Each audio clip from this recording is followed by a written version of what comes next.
টোপের সুন্নাহ, দাড়ির সুন্নাহ, তাসবিহের সুন্নাহ, মিসওয়াকের সুন্নাহ, পাগড়ির সুন্নাহ সবাই গ্রহণ করেছে। ডান পা দিয়ে মসজিদে প্রবেশের সুন্নাহ, বাম পা দিয়ে বের হওয়ার সুন্নাহ, আল্লাহু আকবার বলে নামাজ শুরু করার সুন্নাহ, সালাম ফিরিয়ে নামাজ শেষ করার সুন্নাহ, 3 রাকাত মাগরিবের ফরজের সুন্নাহ, 4 রাকাত ইশার সুন্নাহ।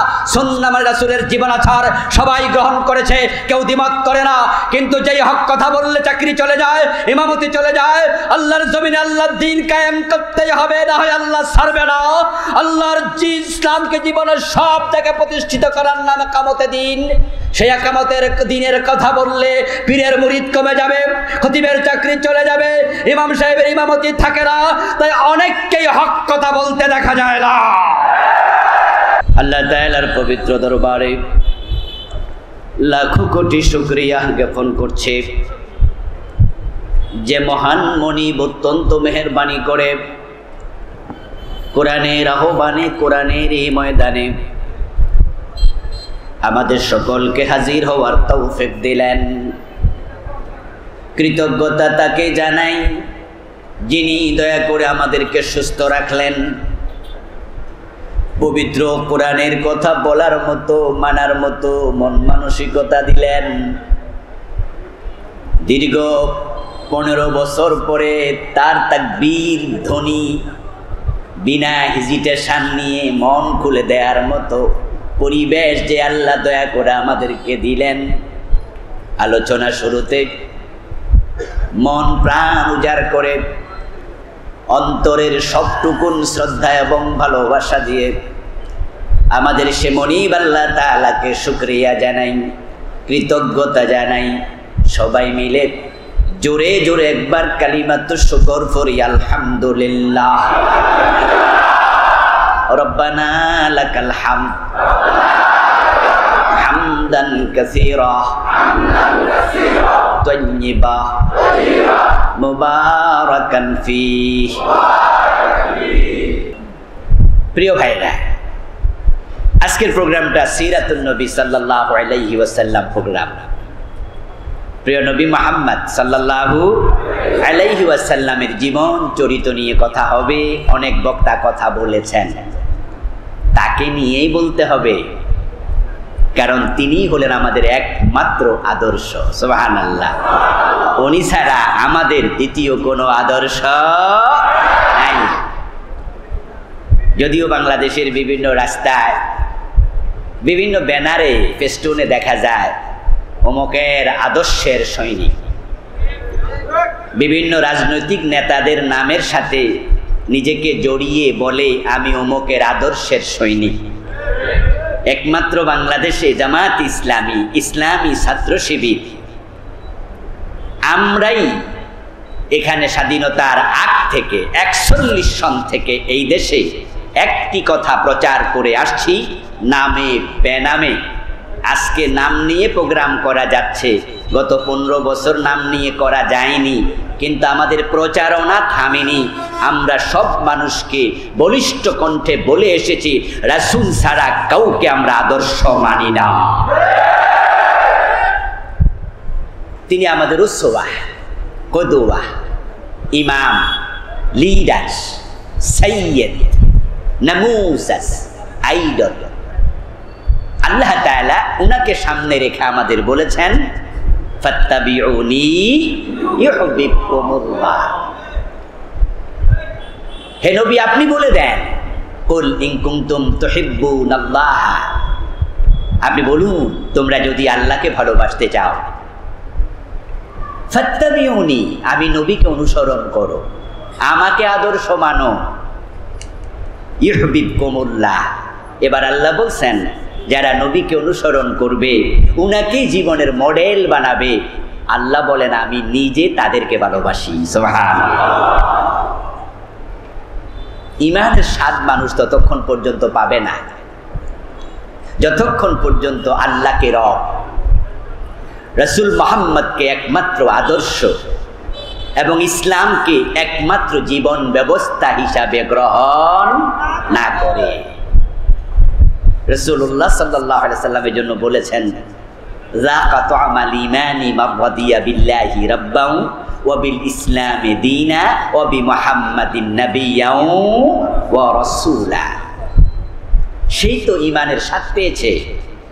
যে ব্যক্তি আল্লাহকে রব হিসাবে পেয়ে সে আর কারো কাছে মাথা নত করে না, কারো কাছে চায় না, কারো কাছে আত্মসমর্পণ করে না, কাউকে পরোয়া করে না, ভয় পায় না, কারো কাছে প্রত্যাশা করে না, শুধু তার মুখী হয়ে যায়।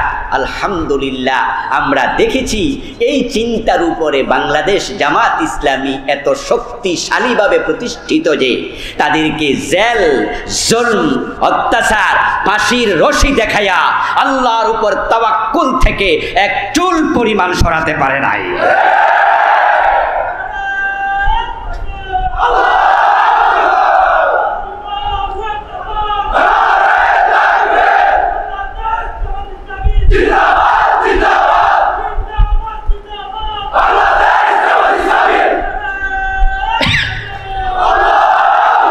আমার প্রিয় ভাইরা, বিগত 15 বছর আগে যান, 15 বছর আগে দেখবেন বাংলাদেশ জামাত ইসলামীর সাথে 4 দলীয় ঐক্য জোট ছিল। সেটা 4 দল থেকে বড় হতে হতে 20 দলীয় ঐক্য জোটে রূপান্তরিত হয়েছে। কিন্তু বাংলাদেশ জামাত ইসলামীর উপর যখন যুদ্ধাপরাধের মামলা দিয়া আমির জামাত থেকে শুরু করে আমাদের কেন্দ্রীয় নেতাদেরকে জেলে দিল, আস্তে আস্তে ফাঁসি দিতে শুরু করলো, রাগ করবেন না কেউ, সত্য কথা বলি, সত্য কথা বলে রাগ করবেন না তো। ভিন্ন মত আপনিও দিতে পারবেন, আমরা ভিন্ন মতের প্রতি শ্রদ্ধাশীল। যে 4 দলীয় জোটের আমাদের প্রধান শরিক দল বিএনপি ছিল, আমাদের নেতাদের ফাঁসি দেওয়ার সময় তারাও কি প্রতিবাদ করেছিল? তারাও আস্তে করে আমাদের থেকে একটু পাশ কেটে ফেলেছে। 20 দলীয় জোটের 19 দলই আমাদেরকে আস্তে আস্তে করে ছেড়ে চলে গেল, আমরা একা হয়ে গেলাম। আমাদের নেতাদেরকে একাধারে ফাঁসি দিল। আল্লামা সাইদি রাহেমাহুল্লাহ ফাঁসির ঘোষণার দিন আমাদের 100 কম বেশি লোককে শহীদ করে ফেলল, এবং শুধুমাত্র ইসলামী ছাত্র শিবির করে সন্দেহ করে আবরারের মতো অসংখ্যকে পিটাইয়া সাপের মতো শহীদ করে দিল। আমাদের পক্ষে দাঁড়িয়ে কথা বলার মতো কেউ তখন মনে হয়েছিল যেন জামাত এবং শিবির এই নাম কারো সাথে থাকলে তাকে হত্যা করলে কোনো অসুবিধাই নাই। আমাদেরকে সাইকোলজিক্যালি সাব হিউম্যান বানিয়ে ফেলেছিল। ফিলিস্তিনে ইহুদিরা বসবাস করে, ইসরায়েল ফিলিস্তিন একাকার, পশ্চিম তীর, গাজা সবটা নিয়ন্ত্রণ করছে ইসরায়েলের ইহুদি পুলিশ বাহিনী, সেনাবাহিনী। ফিলিস্তিনের আলাদা কোনো সেনাবাহিনী নাই। ওই ইহুদিরা তাদের স্কুলে পাঠ্যপুস্তকে মুসলমানদেরকে সাব হিউম্যান হিসাবে তারা ট্রিট করে। ইহুদিরা তাদের বাচ্চাদেরকে বুঝায় এই ভূখণ্ডে মুসলিম নামক যারা আছে তারা পূর্ণাঙ্গ মানুষ না, তারা হলো আধা মানুষ, তাই ওদেরকে গুলি করে মারলে কোনো অসুবিধা নাই। এই জন্য ইহুদিরা যোগের পর যোগ তারা ফিলিস্তিনের মুসলমানদের উপর জুলম নির্যাতন করছে। ঠিক বাংলাদেশও অবস্থা এমন পর্যায়ে চলে গিয়েছিল, শিবিরের কাউকে মারলে মামলা নেয়ার মতো অবস্থাও। শিবির মারছে, ও তাই নাকি? বলে হ্যাঁ, ঠিক আছে, শিবির করো কেন, মারবি তো। একা হয়ে গিয়েছিলাম, আমাদের পক্ষে কথা বলার মতো বন্ধু বান্ধব আর নাই। এবার আপনাদের কাছে আমি প্রশ্ন রাখবো, আচ্ছা ওই অবস্থায়ও কি বাংলাদেশ জামাত ইসলামীর নেতারা আল্লাহর উপর ভরসা হারিয়েছে? আমাদের যে আদর্শ নিয়ে আমরা চলছি, আমাদের এত ভাই শহীদ হলো, আপনাদের এই থানাতেই মামলা হলো কত? 108। প্রিয় ভাই, এখানে যারা পারিবারিক কারণে, ব্যক্তিগত কারণে 1-2টা মামলার আসামি, তারাই বুঝবেন। একটা দুইটা মামলার আসামি হলেই কিন্তু মাথা টেনশন থাকে, ঘুম হয় না। এক দুইটা মামলায় জেল খাটলে পরিবারটা সন্নে সারা হয়ে যায়। সেখানে 10টা 20টা 30টা 50টা মামলা একজনের বিরুদ্ধে, এমন নেতা কর্মী শিবির জামাতে আছে না নাই? আচ্ছা, এত মামলার পরেও এই লোকগুলো আদর্শ থেকে কি এক চুল পরিমাণ সরেছে? মান রাদিয়া বিল্লাহি রাব্বা ওয়া বিল ইসলামি দীনা ওয়া বি মুহাম্মাদিন নাবিয়্যা ওয়া রাসূল। এটা আমাদের মটো, এটা আমাদের থিওরি, এটা আমাদের জীবনের উপাদান, এটা আমাদের পাথর। প্রিয় নবীজি বলছেন, যাকাত আমাল ঈমান, ঈমানের স্বাদ সে পেয়েছে যে আল্লাহকে রব হিসাবে পাওয়ার পরে আর কোন রব খোঁজে না, কারো কাছে মাথা নত করে না। আচ্ছা, আমাদের যে সমস্ত নেতাদের শহীদ হলো, ফাঁসি হলো, শহীদ করা হলো, ওনারা যদি জেলখানায় গোপন আতাত করতেন, আল্লামা সাইদি রাহেমাহুল্লাহর কাছে তো প্রস্তাবই দেয়া হয়েছে। ওনার পরিবারের সাথে আমার সম্পর্কটা আলহামদুলিল্লাহ খুবই ভালো। এজন্য জেলখানাতে আল্লামা সাইদিকে দেখার জন্য আমি গিয়েছি, অন্য কাউকে নেওয়া হয় না, জেল কোডে নাই, সিস্টেমে নাই। কিন্তু তার পরিবারের সদস্যরা, তার সন্তান শামীম সাইদি, মাসুদ সাইদি হাফেজাহুমাল্লাহ আমাকে এতটাই ভালোবাসেন, বলল ভাই আপনি চলেন। আমি তার সন্তানদের মুখে শুনেছি, মিন্টো রোডে গোয়েন্দারা আমাদের শামীম সাইদি ভাইকে ডাকে নিয়েছে, ওস্তাদ আল্লামা কামালউদ্দিন জাফরি হাফেজাহুল্লাহকে ডেকে নিয়েছে, আল্লামা সাইদিকে সেখানে হাজির করেছে। তারপরে সেখানে গোয়েন্দা বিভাগের বড় অফিসাররা ওনাদের কাছে প্রস্তাব দিল যে সাইদি সাহেবকে অনেক বুঝাইছি, উনি কথা শোনে না, আপনারা একটু বুঝান যে উনি যদি জামাত ইসলাম থেকে সরে আসে তাইলে আমরা ওনাকে কালকেই ছেড়ে দেব, উনি আলাদা দল করুক। উনার মতো এত বড় যোগ্য মানুষ তো জামাতে থাইকা জেলখানায় পৌঁছে ফাঁসির রশিতে ঝুলা দরকার নাই। আর আমরা যে প্রস্তাবটা দিচ্ছি গোয়েন্দা বিভাগের, আমি অমক তমক, এই প্রস্তাব কিন্তু আমার না, এটা উপর থেকে নাজিল হইছে। আল্লামা সাইদি রাহেমাহুল্লাহর কাছে এই প্রস্তাব পৌঁছাবেন। শামীম সাইদি ভাই আমাকে বললেন, আমি তখন গোয়েন্দাদেরকে বললাম, আব্বাজানকে এই কথা বলার সাহস আমি শামীমের।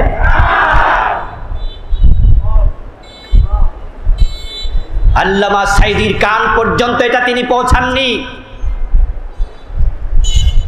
ওস্তাদ জাফরি বললেন যে ছেলে যদি কয় আমি পারি না, আমি তো বেয়াই, আমি তো আরো দূরে। আলহামদুলিল্লাহ আমাদের নেতারা এক চুল পরিমাণ সরেন নাই। আচ্ছা, আমরা আজকের এই হলে যতজন আছি আল্লাহর কসম করে বলতে পারবো, আমি নিজের কথা বলতে পারি, আপনারাও নিজের কথা অনেকে বলতে পারবেন, যদি ফাঁসির রশি আমাদেরকেও দেখানো হতো আমরা আদর্শ থেকে এক চুল পরিমাণ সরে যেতাম না।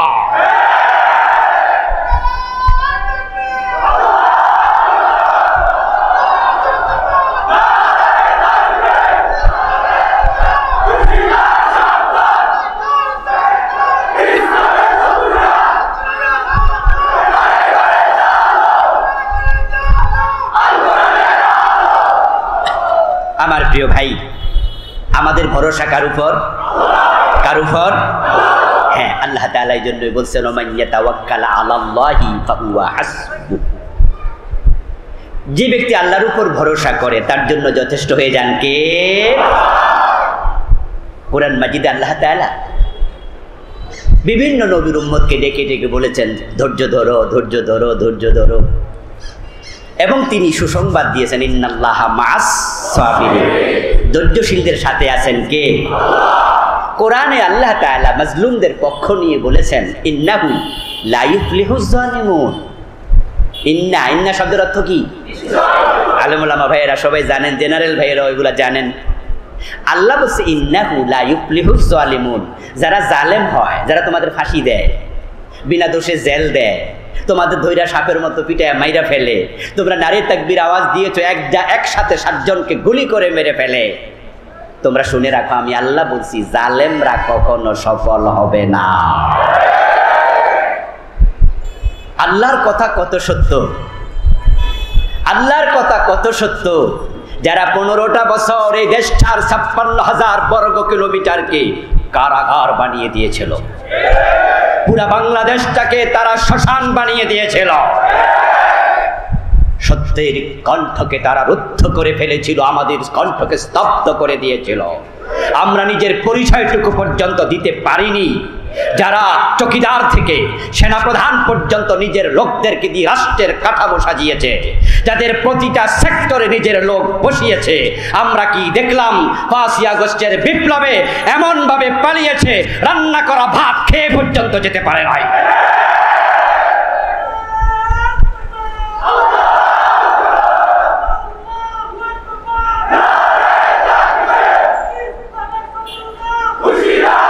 আমার প্রিয় ভাইরা, জালেম সফল হয় না, কথাটা কার?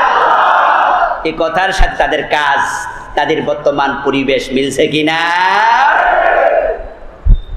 যেটা আমরা দেখলাম এটা কিন্তু আমরা করিনি।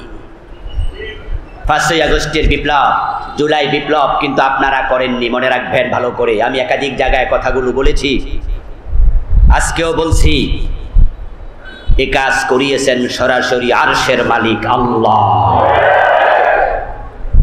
তার দলিল আল্লাহর কোরআনের আয়াত। আমি কোরআন থেকে আপনাদের দলিল দিচ্ছি। একটি আয়াতে কারিমা আগস্ট বিপ্লবের সাথে 100% মিলেছে, 100। কিছুক্ষণ আগে আমি আমির সাহেবের কাছে ঘরে এই আয়াত পড়ে শুনাইছি 3-4 জন, কত জায়গায় শুনাইছি, আমি আপনাদেরও শোনাচ্ছি। আল্লাহ তাআলা বলছেন ফালাম্মা নাসু মা যুকিরু বিহি ফাতাহনা আলাইহিম আবওয়াবা কুল্লি শাই। ফালাম্মা, অতঃপর যখন, নাসু, তারা ভুলে গেল, মা যুকিরু বিহি, তাদেরকে যে নসিহত করা হয়েছিল, যে নির্দেশ দেয়া হয়েছিল, আমার নির্দেশনা যখন তারা ভুলে গেল, ফাতাহনা আলাইহিম আবওয়াবা কুল্লি শাই, তখন আমি আল্লাহ তাদেরকে নেয়ামত আরো বাড়াইয়া দিলাম। ক্ষমতা দেওয়ার পরে আল্লাহ বলে তোমরা ন্যায় ইনসাফ কায়েম করো, ঠিক না? কোরআনে বিভিন্ন জায়গায় আছে ইনসাফ কায়েম করো, আদল কায়েম করো, এটা করো, ওটা করো, চোর ধরে হাত কাটো, ডাকাত ধরে শুলে দাও। ক্ষমতা পাইলে আল্লাযীনা ইম্মাক্কান্নাহুম ফিল আরদি আকামুস সালাহ ওয়া আতাউজ যাকাত ওয়া আমারু বিল মারুফ ওয়া নাহাউ আনিল মুনকার। তোমরা নামাজ কায়েম করো, তোমরা অন্যায় প্রতিবাদ করো, যাদেরকে আমি ক্ষমতা দেই তোমরা সৎ কাজের আদেশ করো, অসৎ কাজে বাধা দাও। আল্লাহ বলে আমি নসিহা করেছি, কিন্তু কিছু লোক ক্ষমতা পেয়ে আমার নসিহত স্মরণ আর রাখলো না, তারা ভুলে গেল।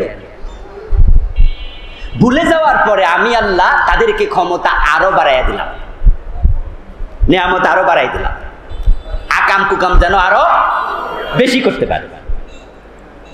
ঠিকই আমাদের আমির সাহেব বলেছেন 28শে অক্টোবরে লগি বৈঠার ঘটনার পরে মানুষের উপর নৃত্য করে তারা তখন ক্ষমতায় আসলো। ক্ষমতায় আসার পরে 5 বছর আমাদের উপর আরো জুলুম চালালো, পুরা জাতির উপরে চালাইল। খালেদা জিয়ার মতো একজন সিনিয়র নাগরিক, এদেশের 3বারের সাবেক প্রধানমন্ত্রী, উনার স্বামীর বাড়ি থেকে পর্যন্ত উনাকে বের করে দিলেন। আচ্ছা আমার প্রিয় ভাইয়ের, আপনারাই বলুন তো, একটু বিবেকটা কাজে লাগান তো। আচ্ছা খালেদা জিয়া যে বাসভবনটায় ছিল, ধরে নিলাম এটা দেশের জায়গা, আওয়ামী লীগের কথাই ঠিক, এটা সরকারি জায়গা, ধরে নিলাম। আচ্ছা এই সরকারি জায়গাটা থেকে বের করে দিয়ে এখানে আরেকটা বাড়ি বানাতে হবে, দেশে কি জায়গার অভাব পড়ছে? আচ্ছা ঢাকা শহরে খোলামেলা মাঠ এখনো আছে না? কিন্তু দেখেন হিংসা কাকে বলে। প্রধানমন্ত্রী সাবেক এবং বয়সে এই প্রধানমন্ত্রী সে 1 বা 2 বছরের সিনিয়র, বাড়ি থেকে বের করে দিল, কাঁদতে কাঁদতে বের হলেন। আমাদের নেতাদেরকে ধরে ফাঁসি দিয়ে দিল, হাজার হাজার মামলা ঠুকে দিল, 5 বছরের জুলুম আকাশ পরিমাণ উঁচু হয়ে গেল। আমরা ভাবছি পরের বার এবার মনে একটা পরিবর্তন হবে। আল্লাহ বলে না, ফাতাহনা আলাইহিম আবওয়াবা কুল্লি শাই, আমি নিয়ামতের দরজা আরো খুলে দিলাম। আবার পাস, পরের 5 বছরে আরো জুলুম, আরো জুলুম, আরো জুলুম। অলরেডি এবার ফাঁসি দেয়া অনেকেরই শেষ, নতুন নতুন জুলুম। আমরা ভাবছি এবার মনে একটা পরিবর্তন হবে। আল্লাহ বলে না, ফাতাহনা আলাইহিম আবওয়াবা কুল্লি শাই, আমি দরজা এখনো বন্ধ করি নাই, নিয়ামতের দরজা আরো খুলে দিলাম। আবার ক্ষমতায় আসলো, 15 বছর চলে গেল। আমাদের এক নেতা তো বললেনি আন্দোলন আন্দোলন, কই এবছর না সে বছর মানুষ বাঁচে, বলছে কিনা, বলছে কিনা? অর্থাৎ তিনি তিরস্কার করছিলেন, তিনি তিরস্কার করছিলেন যে না, আমাদেরকে তোমরা সরাতে পারবা না। প্ল্যান ঘোষণা করলো 2041, 41। কথা কিন্তু বোঝেন, এই আয়াত কিভাবে মিলে। ওরা যখন সীমা লঙ্ঘন করলো নিয়ামত পেয়ে, হাত্তা ইদা ফারিহু বিমা উতু আখাযনাহুম বাগতাতান ফাইযা হুম মুবসিলুন। এবার আল্লাহ বলছে, যখন তারা আমার নিয়ামত পাইয়া সীমা লঙ্ঘন করতে থাকলো, আখাযনাহুম বাগতাতান, শব্দ দেখেন, আমি তাদেরকে হঠাৎ করে ধরেছি। হঠাৎ, ভাবতে পারেনি 5 তারিখে পলাতে হবে, 4 তারিখ যদি জানতো তাদের 300 এমপি পালিয়ে যেত। আচ্ছা, তারা যদি 4 তারিখে জানতো যে 5 তারিখ পলাবে, তাহলে নেতারা থাকতো এই দেশে? এই যে ইন্ডিয়ার কাটা তারের বেড়াবুড়া আছে না, তার মাছ ছিঁড়ে ঢুকে যেত।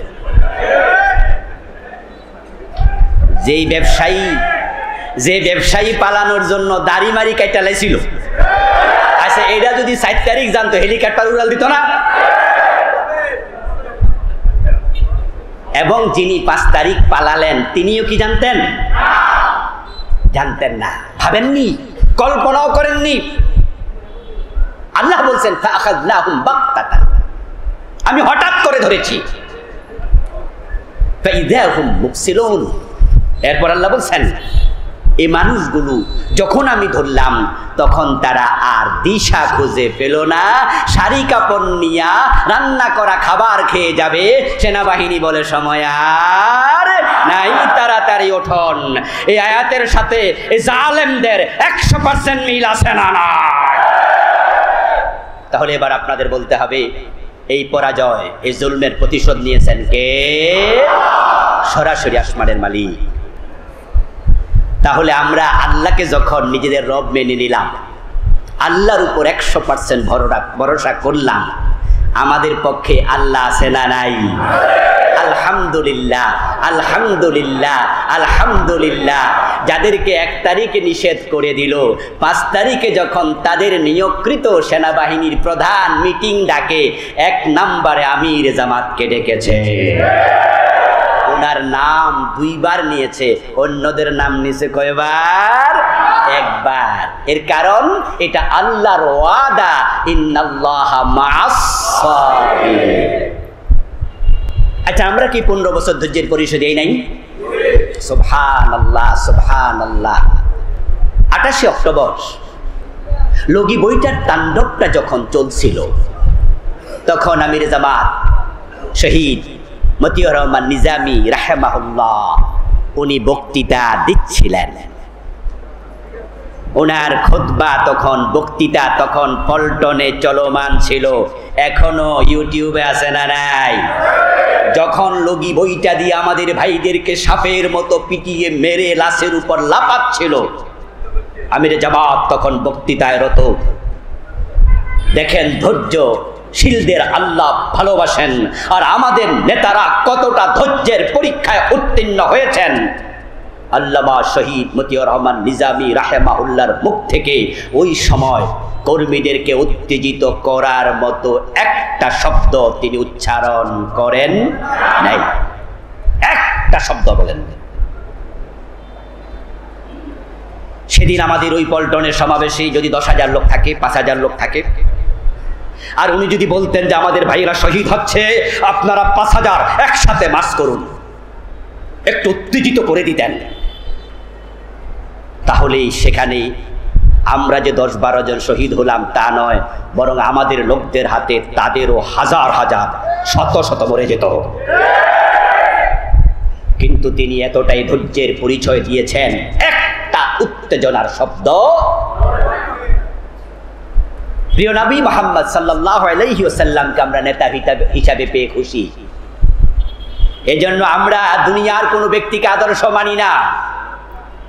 যদিও আমাদের কিছু ভাইয়েরা না বুঝে বলে আমরা নাকি মওদুদির অনুসারী, কিছু আলেম এ কথা বলে, ওনারা মওদুদি মতবাদ প্রচার করে, অথচ তাদের জ্ঞাতার্থে বিনয়ের সাথে আমরা হাজার হাজার মানুষকে সাক্ষী রেখে বলছি, মাওলানা মওদুদিকে আমরা ফিকার ইমামও মানি না, আকীদার ইমামও মানি না, উনি আমাদের একজন অন্য নেতার মতো একজন নেতা মাত্র, তিনি আদর্শ না, আমাদের আদর্শ শুধু মুহাম্মদুর রাসূলুল্লাহ।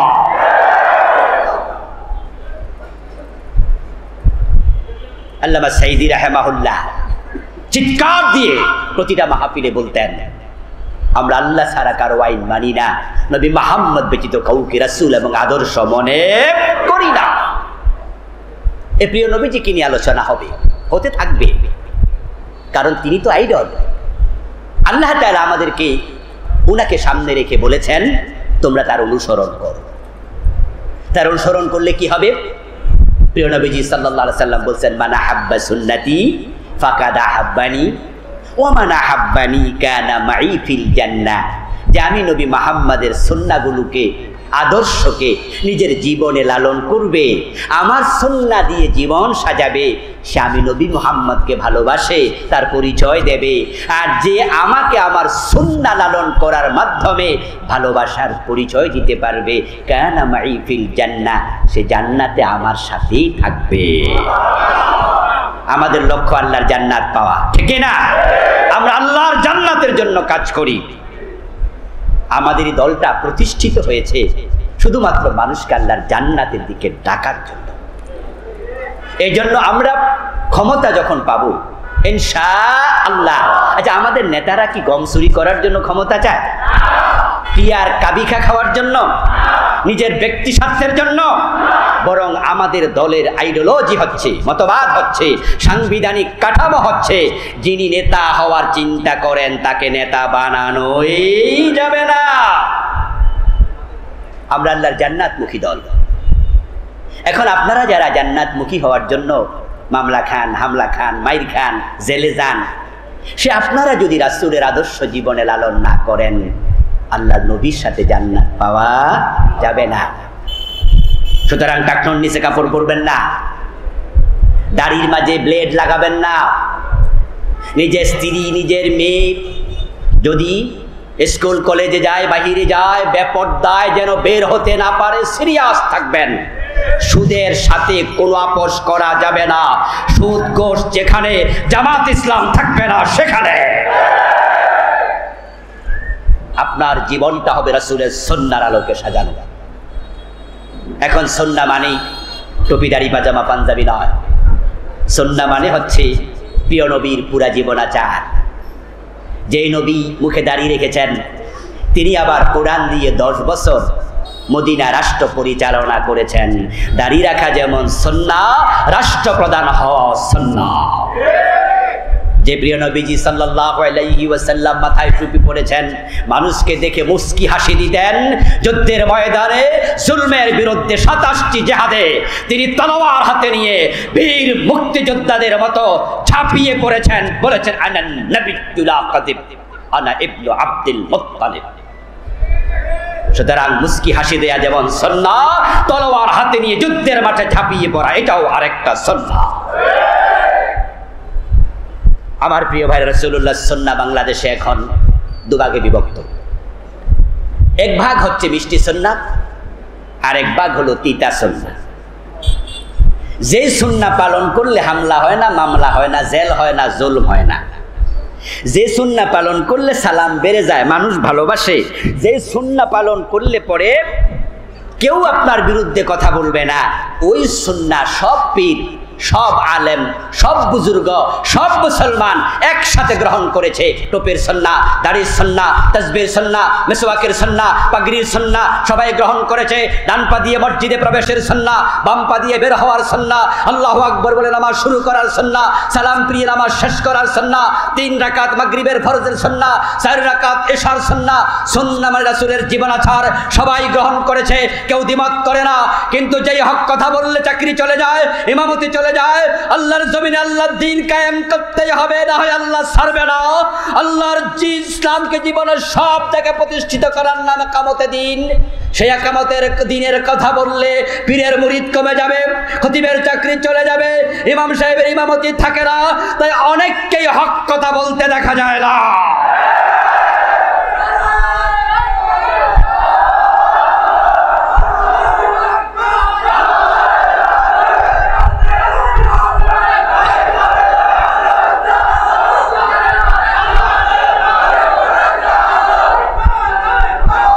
প্রিয় ভাইরা, হক কথা বলা সুন্নাহ কিনা? আল্লাহর জমিন আল্লাহর আইনে পরিচালনা করতে হবে, এই বিধান কায়েমের চেষ্টা করা আল্লাহর নবীর দ্বীনে আছে না নাই? এটাও তো রাসূলের সুন্নাহ। সুন্নাহ মানে জীবন চরিত, জীবন আচার। তো রাসূলুল্লাহ সাল্লাল্লাহু আলাইহি সাল্লামের কাছে প্রস্তাব গেল, হুজুর ওই মহিলা চোর ধরা পড়ছে, তার হাতটা না কেটে একটু অন্য শাস্তি দেয়া যায় কি? একটু ভাববেন কি? প্রিয় নবীজি জবাব দিলেন, লাওয়ান্না ফাতিমাতা বিনতা মুহাম্মাদিন সারাকাত ইন্না মুহাম্মাদান লা ইয়াকতাউ ইয়াদাহা। ওই মহিলা নয়, যদি মুহাম্মাদের মেয়ে ফাতেমা চুরি করে, আমি ফাতেমার হাতটা, কারণ চোর হাত কাটতে হবে, বিধানটা কার? এই বিধান কার? রাসূল চোরের হাত কাটছেন কিনা? 53 বছরের বাংলাদেশে কয়জনের কাটছেন? তো টুপির সুন্নাহ মানলেন, পাঞ্জাবির সুন্নাহ মানলেন, চোরের হাত কাটার সুন্নাহর খবর কি? হযরত ওমরের ছেলে আবু শাহামা মদ পান করেছে, হযরত ওমর তাকেও 80 বেত্রাঘাত করেছেন। আল্লাহর হাবিবের বিধান তিনি বলে গেছেন, মদ পান করলে বেত্রাঘাত করতে হবে। হযরত ওমর নিজের ছেলেটাকে ছাড় দিলেন না। 53 বছরের বাংলাদেশে মদখোরকে 80 বেত দেওয়া হয়েছে কয়দিন? এই সুন্নাহটা যে দেশে নাই, অথচ 92% মুসলমান এই সুন্নাহর পক্ষে কথা বলে না, আল্লাহর আইনের পক্ষে কথা বলে না, এমন ইমাম, পীর, খতিব, বুজুর্গ আছে না নাই? দাড়ির সুন্নাহ মানলো, টুপির সুন্নাহ মানলো, মদ পানকারীকে 80 বেতের সুন্নাহ দিতে হবে এটা বলে না, কারণ সে কথা বললে মদখোর নারাজ হয়ে যাবে, আর হতে তো পারে তার মসজিদের কেশিয়ার নিজে মদের ব্যবসা করে। মেসওয়াকের সুন্নাহর ওয়াজ করলেন, কিন্তু সুদ খাওয়া হারাম, ইসলামে সুদের কোনো অস্তিত্ব নেই। সুদের বিরুদ্ধেই আপনাকে ইসলামী আইন প্রণয়ন করতে হবে। ওয়াজ করলে সুদ বন্ধ হবে না। ইসলামী আইনের জন্য হুজুর কথা কেন বললো না? কারণ হতে পারে তার মসজিদের সভাপতি নিজে সুদী ব্যাংকের মালিক। তাই তারা সুন্নাহকে দুভাগে বিভক্ত করেছে। যেগুলো নরম সুন্নাহ সবাই মিলে নিয়েছে, যেগুলো মিষ্টি নয়, তিক্ত সুন্নাহ, এগুলো ছেড়ে দিয়েছে। আপনারা এবার বলুন, আলোচনার শেষ দিকে আমি চলে আসছি। যারা ইসলামকে দুভাগে ভাগ করলো, কিছু মানলো কিছু মানলো না, তারা কি আল্লাহর গোলাম না নফসের গোলাম? আল্লাহর বক্তব্য হলো বিসিলমে, ইসলামে পুরা ঢোকো, অর্ধেক মেনে জান্নাত পর্যন্ত পৌঁছা যাবে না। আলহামদুলিল্লাহ, 53 বছর পরে আল্লাহ আমাদেরকে এবার সুযোগ দিয়েছেন। এমন সুযোগ আমি আমার জীবনে পাই নাই। আমার বয়সও 50 প্রায় চলছে। স্বাধীনতার পরে এই সুযোগ আর দ্বিতীয়বার আসেনি। এবারে এসেছে। 72-এ সংবিধান লেখা হলো। ৭২-এর পর থেকে সরকারগুলো নিজেদের প্রয়োজনে তারা সংবিধানের ধারা উপধারা চেঞ্জ করেছে, কিন্তু পুরাটা সংবিধান পরিবর্তন করে ফেলবে এমন সাহস কোনো সরকার করেনি, সুযোগও ছিল না।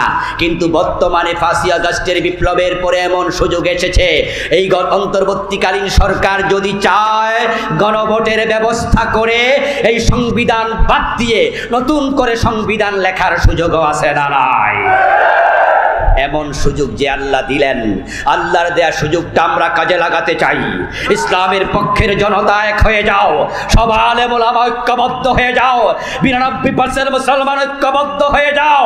মুসলমান ঐক্যবদ্ধ হয়ে গেলে সংবিধান লেখার প্রয়োজন হবে না, সরাসরি আল্লাহর কোরআনকে সংসদে ঢুকিয়ে দেওয়া যাবে।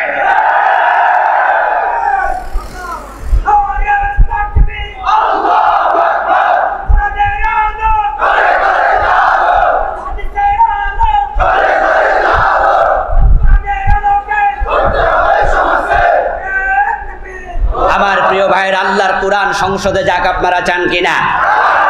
এ বিষয়ে কারো দ্বিমত আছে? আলেম ওলামারা এক হয়ে যান। আলেমরা এক হয়ে গেলে জালেমরা লেজ তুলে পালিয়ে যাবে। কেউ কিয়াম করেন, কেউ করেন না, কেউ মিলাদুন নবী করছেন, কেউ সিরাতুন নবী করছেন, কেউ জোরে আমিন বলছেন, কেউ আসতে বলছেন, এক একজন এক এক চিন্তা আছেন। কিন্তু যখনই আমরা আপনার এই চিন্তার পক্ষে দলিল চাই, তখন কি আপনি বেদ, গীতা, মহাভারত থেকে দলিল দেন? তখন আপনি বলেন যে আমি যে আস্তে আমিন বলি এটা হাদিসে আছে। এই ভাই আপনি জোরে কেন বলেন? আমি যে জোরে বলি এটাও হাদিসে আছে। ভাই আপনি উপরে হাত বাঁধেন কেন এখানে? বলে এটা হাদিসে আছে। আপনি নাবিন নিচে, বলে এটাও হাদিসে আছে। তাহলে আমরা যতই ইখতিলাফ করি, ঘুরে ফিরে সবাই কোরআন হাদিসের কাছে তো যাই নাকি? তাহলে কোরআন হাদিসের ব্যাপারে কারো কোনো দ্বিমত আছে? এই জন্য ইখতিলাফ ভুলে যাও, এবার ইখতিলাফ কবর দিয়ে দাও। সব আলেম কোরআন কায়েমের ব্যাপারে একমত হয়ে যাও। যদি হতে পারি আগামীর বাংলাদেশ ইসলামের বাংলাদেশ হবে ইনশাআল্লাহ।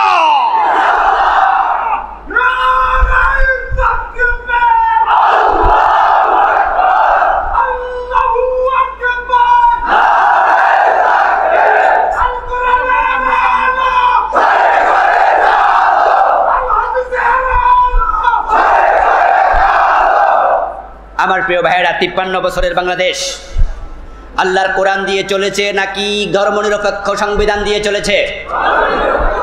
আমাদের সংবিধান কি ইসলামের সংবিধান? ৫৩ বছর মানুষ দেখেছে ধর্মনিরপেক্ষ সংবিধান শান্তি দিতে পারেনি। দিয়েছে নির্যাতন, দিয়েছে জল, দিয়েছে নিষ্পেষণ, দিয়েছে হত্যা, দিয়েছে খুন, দিয়েছে গুম, দিয়েছে অন্যায়, দিয়েছে অশান্তি। কোরআনে শান্তি আছে আমরা সবাই জানি। ধর্মনিরপেক্ষ সংবিধানকে ছুঁড়ে ফেলে দাও, কোরআন কায়েমের ব্যাপারে একমত হয়ে যাও। আল্লাহ তৌফিক দান করুন, আল্লাহ তৌফিক দান করুন। ইনশাআল্লাহ আমরা সবাই কোরআনের পক্ষে এসে গেলাম। রাজি আছেন? রাজি আছেন? আগামী নির্বাচনে কোরআনের পক্ষে থাকবেন? রাজি আছেন? যারা রাজি দুই হাত তুলে দেখা দেন।